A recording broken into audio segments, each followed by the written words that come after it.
저도 대화하듯이 해라, 두괄식으로 해라 이런 얘기 많이 들었어요. 결과는 4년 내내 떨어졌습니다. 몇 년치 탈락이 쌓였을 때 알게 됐습니다. 인사 담당자들은 평가하는 입장이니까 쉽게 말을 하는데 답변을 작성하는 입장은 완전히 다르다는 거예요. 오늘 여러분들의 입장에서 어떤 식으로 답변을 써야 하는지 말씀드릴 거고, 저는 이걸 피드백하고 나니까 나중에 최종 면접을 붙고 나서는 그때 그 답변했던 사람 누구냐며 저를 찾기까지 했습니다. 실제로 저의 최종 면접을 예시로 보여드릴 건데, 문제형 질문과 경험형 질문 두 케이스로 나눠서 설명드리겠습니다.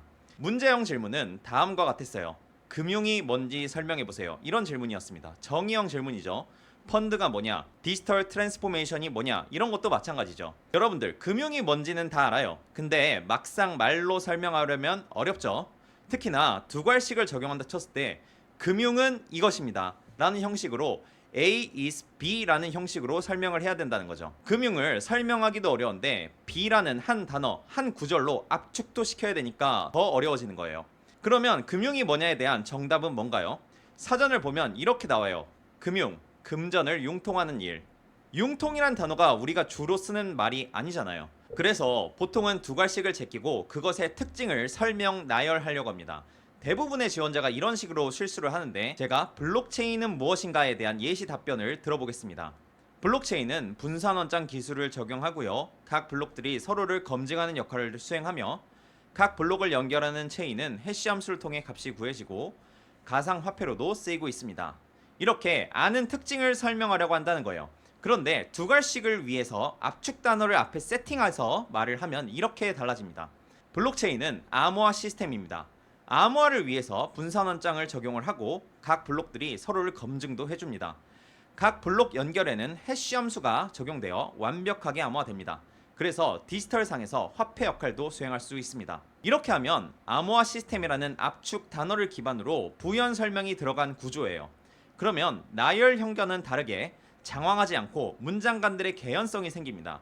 그러면 너무 듣기 좋은 답변이 되는 거예요. 실제 최종 면접에서도 이런 기술을 설명해보라고 제시를 받았었는데, 모두가 아는 개념이었지만 모든 지원자가 횡설수설했고 저 혼자만 깔끔하게 답변을 했습니다. 그러니까 면접관님이 저에게만 그 기술의 적용 방안을 제시해보라는 추가 질문까지 던졌고, 이후에도 깔끔히 답변을 마무리해서 합격을 했습니다. 그래서 중요한 건 여러분들이 대답을 하게 될 그 질문들을 리스팅 해보시고 그것을 포괄할 수 있는 한마디, 한 구절, 단어 이런 걸 미리 만들어 놔야 합니다. 실제 면접장에서 그래야 두괄식이 가능해져요. 여러분들이 두괄식 해야지 한다고 생각한다고 해서 두괄식이 가능해지는 게 아니라는 거예요. 제 경쟁자들이 블록체인이 뭔지, 금융이 뭔지 몰라서 설명 못한 게 아니잖아요. 이번에는 경험형 질문입니다. 여러분들이 지원 동기를 질문 받았다고 합시다. 해보겠습니다. 제가 테슬라에 지원한 이유를 말씀드리겠습니다. 저희 아버지께서는 일찍부터 전기차에 관심을 갖고 계셨으며 테슬라가 출시되자마자 구입을 하셨습니다. 그래서 저도 마침 운전을 배우던 찰나여서 첫 차로 테슬라를 몰게 되었고, 테슬라가 지닌 혁신적인 자율주행 기술에 감탄을 했고 이것이 바로 자동차 시장의 미래라고 느꼈습니다. 그래서 테슬라에 관심을 갖게 됐고 자동차 기술 분야로 취업을 준비해오다가 드디어 테슬라에 지원을 하게 된 것입니다. 굉장히 자주 쓰는 레파토리예요. 그 기업과 관련된 특별한 인연을 통해서 어필을 하는 것이죠. 근데 이 경우엔 왜 지원했는가에 대한 두괄식 문장은 뭔가요? 바로 테슬라 운전해봤는데 괜찮아서 지원했어요 라는 거예요. 이렇게 하니까 어떻습니까? 굉장히 초라해지죠. 문제가 뭐냐면 MSG입니다. 이렇게 나와 관련된 질문에서 사람들이 스토리텔링을 해요. 드라마틱함이라는 MSG를 쳐서 어필을 한다는 거예요. 특히나 우리가 이룬 성과가 알고 보면 대단치 않은 경우가 많아서 더더욱 상황을 극적으로 보이려고 노력을 많이 합니다. 그리고 그 극적인 스토리텔링이 두괄식에서는 압축이 안 되는 거예요. 깔끔하지 않고 장황해집니다. 그럼 어떻게 해야 되나요? 여러분들이 각오를 하셔야 돼요. 답변의 깔끔함이 더 우선순위라서 MSG를 다 털어낼 수밖에 없어요. 예를 들어 팀플 경험이다 치면은 해당 공모전 성공의 원인은 제 특유의 성실함 덕분이었다고 생각합니다. 이런 식으로 두괄식을 쳐주고 그 뒤에 부연 설명을 3-4문장 붙이고 나면 이미 3-40초가 지나가 버리는데 그 이상은 루즈해져요. 그러면 3문장으로 드라마틱한 효과를 넣기 어렵죠. 그래서 면접마다 승패가 갈리는 포인트가 2가지로 나뉘는데, 하나는 1차 면접에서 보통 딥하게 경험을 분석하는 경우가 많아가지고 핑퐁을 치기 때문에 면접관이 알아서 꼬리 질문을 해줍니다.